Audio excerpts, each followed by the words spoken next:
This footage captured Samantha Lee Josephson entering a car after a carefree night out with her friends. She called an Uber to head back home. Little did she know that this decision would mark the final moments of her life. What seemed like an ordinary night quickly turned into a nightmare, all because of one devastating mistake. And now, the man who was behind the wheel that night sits in an interrogation room. There's nothing with me on camera picking somebody up. Can y'all show me the camera footage, please?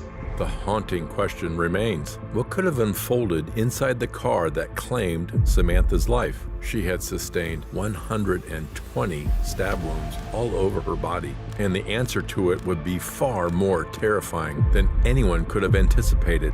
You understand that part? Blood in your car. I'm murdering nobody.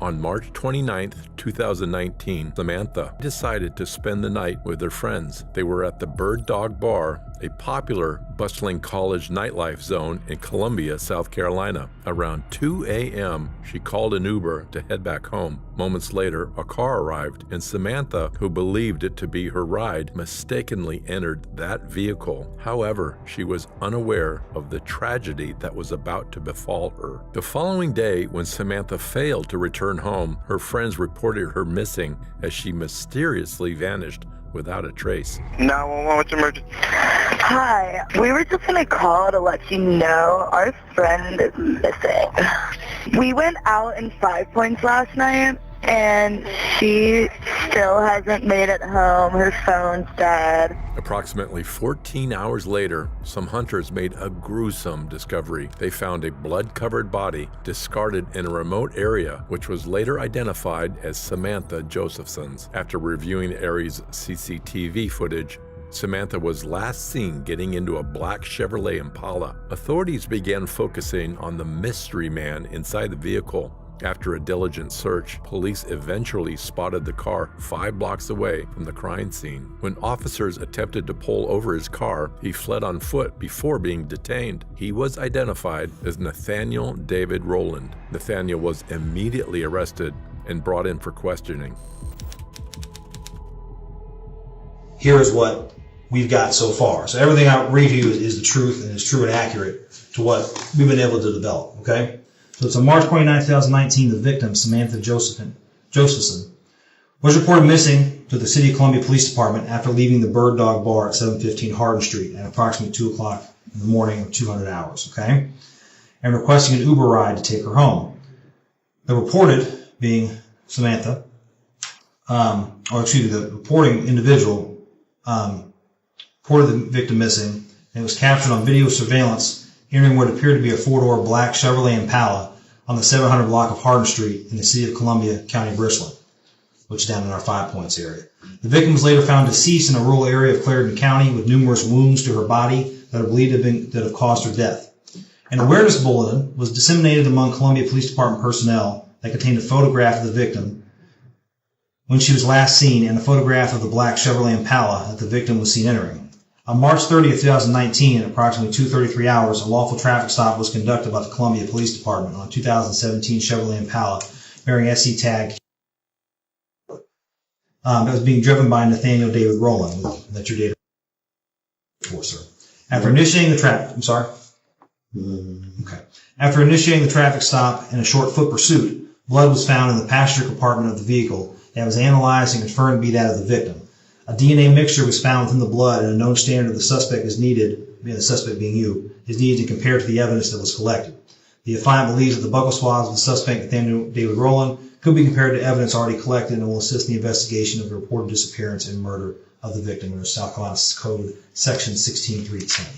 Basically, that means we just want to take your DNA and compare it to all the DNA evidence, the mixtures within the blood, that kind of stuff, and want to see if your DNA hits on that.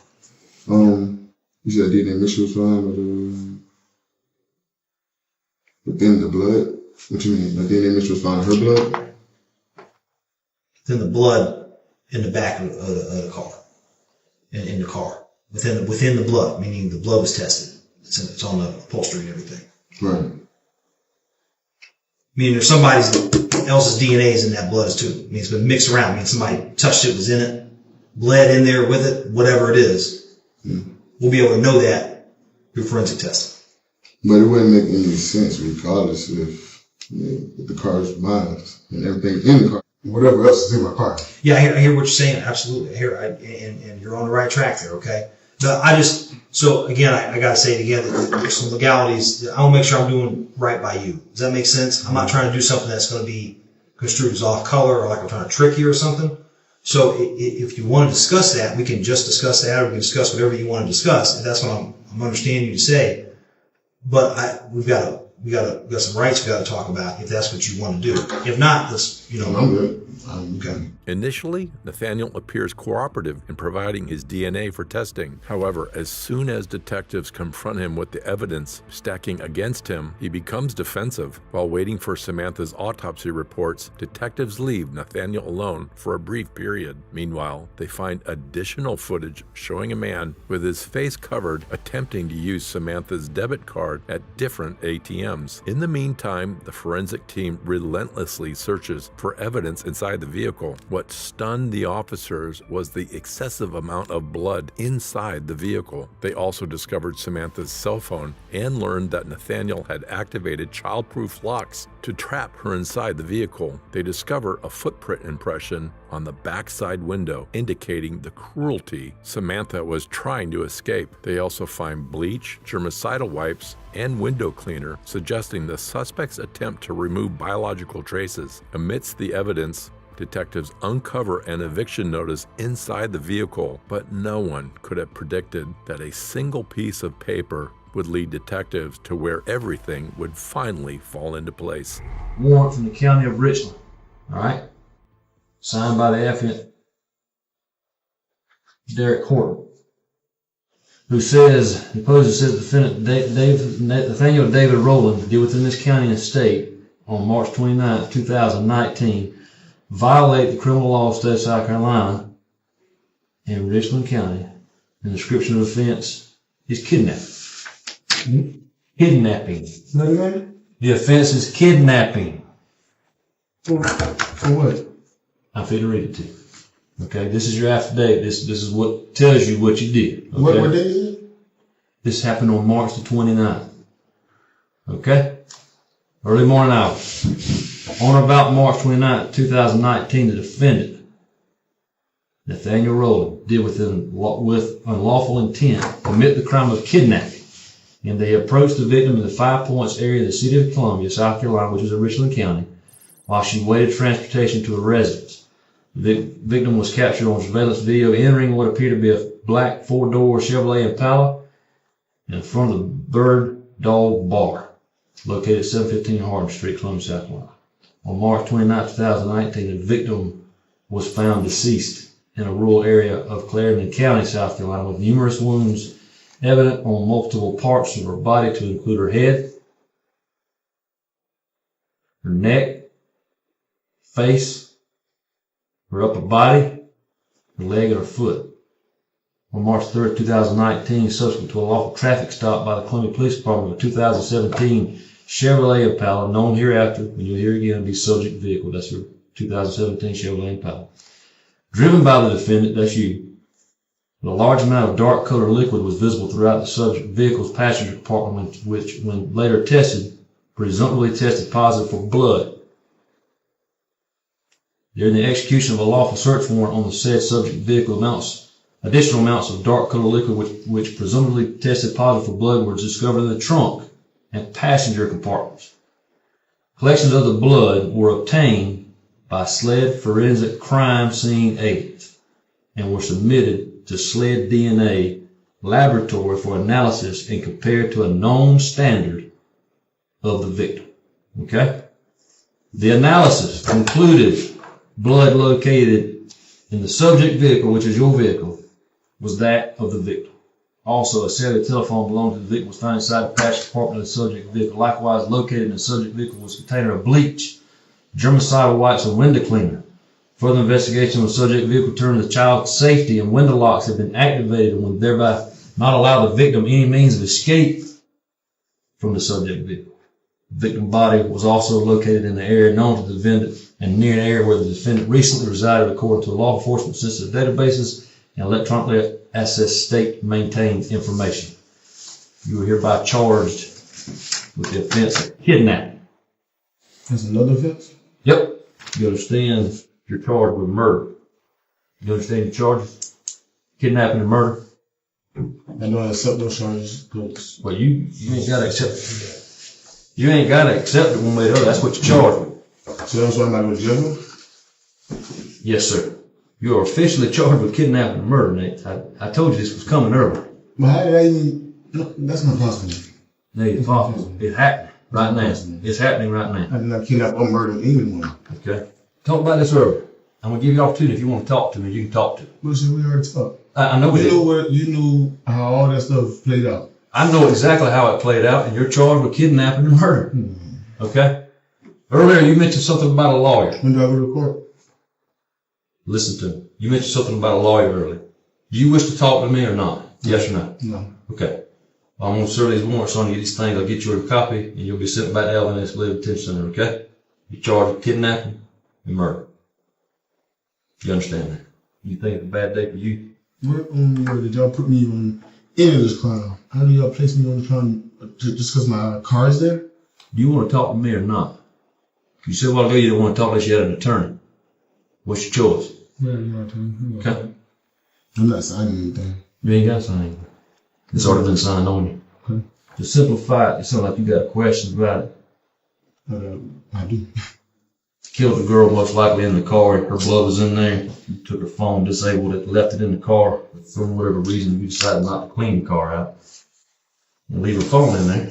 I'm just trying to understand how you trying to get this on. Okay, do you understand what the rights that I read to you earlier? That you have the right to have a lawyer present. Do you want to talk to me without a lawyer present? Yes, sir. Yes, sir. Okay, listen to me. You know, according to Supreme Court cases, you have a right to have an attorney sitting here while you're talking. Do you understand that? Yes, sir. You understand that's a right that you're given. Yes, sir. Okay? That's a right that was decided by the Supreme Court in a case called Miranda. And what I read to you earlier is your Miranda rights, which entitles you to have an attorney sitting right here or later on somewhere when you're talking about me. Okay? Or anybody. Can I call my attorney right now? What's your attorney's name? You don't know. I have to call my family to get the attorney information, sir. I understand that. So the question is this: do you want to talk to me or not, Nate? It's like this. I want to talk to my attorney. Okay. What's your attorney's name? I have to call my family, sir. Once I call my family, then that's it. Do you have an attorney? Yeah, my family has an attorney. What's his name? I'm not sure. I haven't had to deal with him. I didn't have to deal with him, so I didn't know anything. Blase. Blase. And blase means to me, you ain't got an attorney. I do have an attorney, and I want him present with me. I want to call my family so I get my attorney information. Okay. Is that a problem, sir? I don't have a problem with anything, okay? If you want to talk to the man, just go on and talk to him. I want to talk to him with my attorney. All right, then. Well, then just shut up until you get your attorney. No, he just told That's me. what he's trying to tell you. What I'm trying to tell you I is thought he this. told me to ask for my attorney, but I don't know my attorney's number. Right. Well, we don't know who your attorney is either. Who's your attorney? That's why I was just saying, can I call my family so I can get my attorney name and information? Yeah, but we're not waiting up here all day and all night for your attorney. Your attorney can come up here at any time. Listen to me, man. He can come up here at any time and sit down with you and talk to police when he gets ready, okay? That's how that works. Now, unlike him, if you want to talk, I'm going to listen to you. Mm-hmm. All right? Mm-hmm. If you want to talk without your attorney, I'm going to listen to you. We've advised you what your rights are. Kidnapping. I rebuke it in Jesus' name. Murder. And I rebuke it in Jesus' name.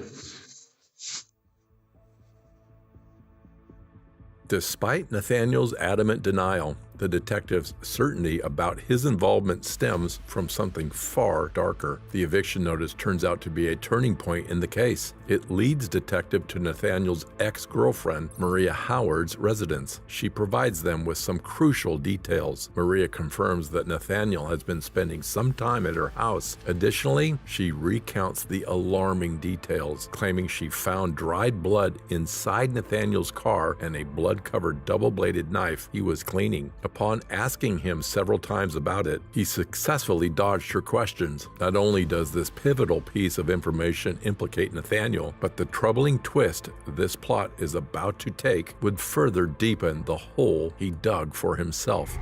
Did you read this? I read it to you. That thing don't even sound right. It doesn't even sound like correct, even evidence of anything. Is there something you don't understand about the warrant? You said I killed somebody. Who said I killed them? It was signed by Lieutenant Horton. So how do you feel I killed anybody? The explanation of why you were charged with this is concluded. Can you read it right? One, because I drive this car every day, sir. Can you read it right? Curtis, so you know that. I'm just saying. I drive this car every day, so now she's saying I was driving it that night and kidnapped and killed somebody. Murder, kidnapping. That's you. All right, dude. Let's go, dude. I mean, I don't know what else to tell you, Nate. Because this is right, man. Nothing you says anything about we seen Nathaniel Rowland on footage picking somebody up. And I'll do it for you. On or about March 29, 2019, Nathan Rowland, given malice forethought, commit the offense of murder by cause of the death of the victim. Nathan Rowland approached the victim in the 5 Points area in the city of Columbia. While she waited for transportation or arrest, the victim was captured on surveillance entering what appeared to be a dark 4-door Chevrolet Impala. You know where it was located. The victim was found deceased in a rural area of Clarendon County with numerous wounds evident on multiple parts of her body, to include her head, her neck, her face, upper body, leg, and foot.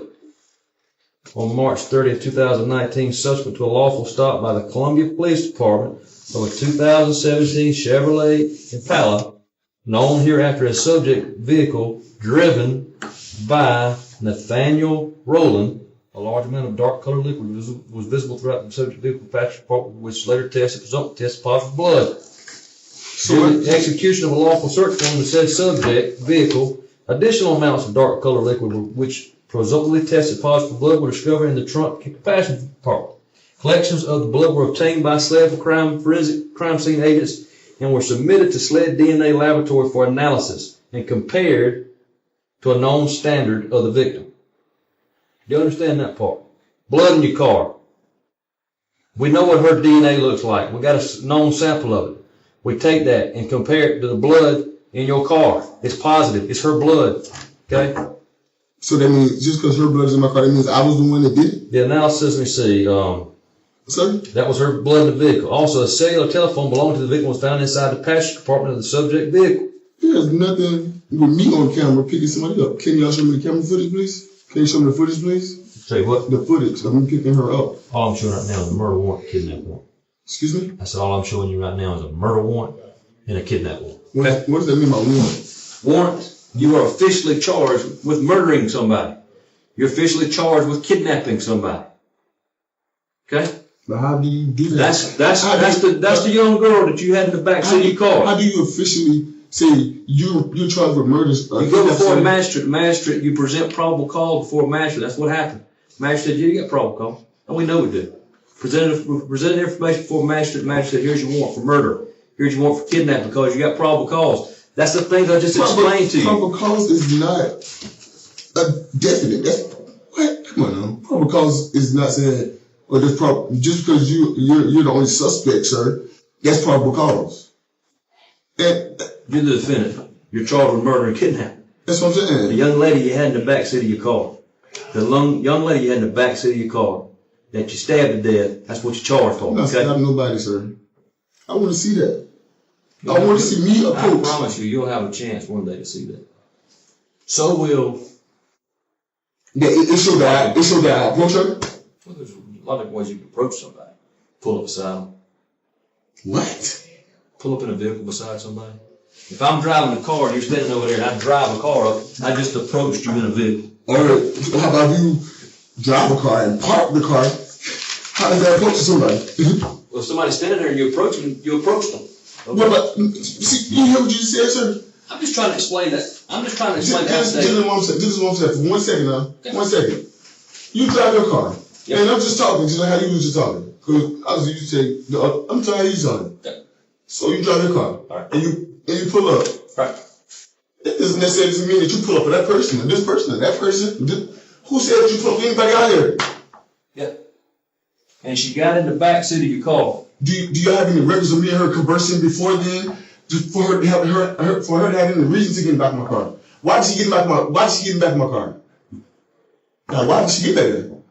Did I get out the car and say, get in my car right now? Or did I get out the car and say, How you rolling? That's what I'm saying. How did she get in the car? That she was captured entering your vehicle. How did she get in there? And then she was later found deceased. How did she get in the vehicle? She approached your vehicle. So she approached me. I approached her. Which one? The vehicle's... Because that's the difference. That's the difference between kidnapping. What's that? That was slight approach you. You approach them. What are you trying to get at? I did not kidnap or murder anyone.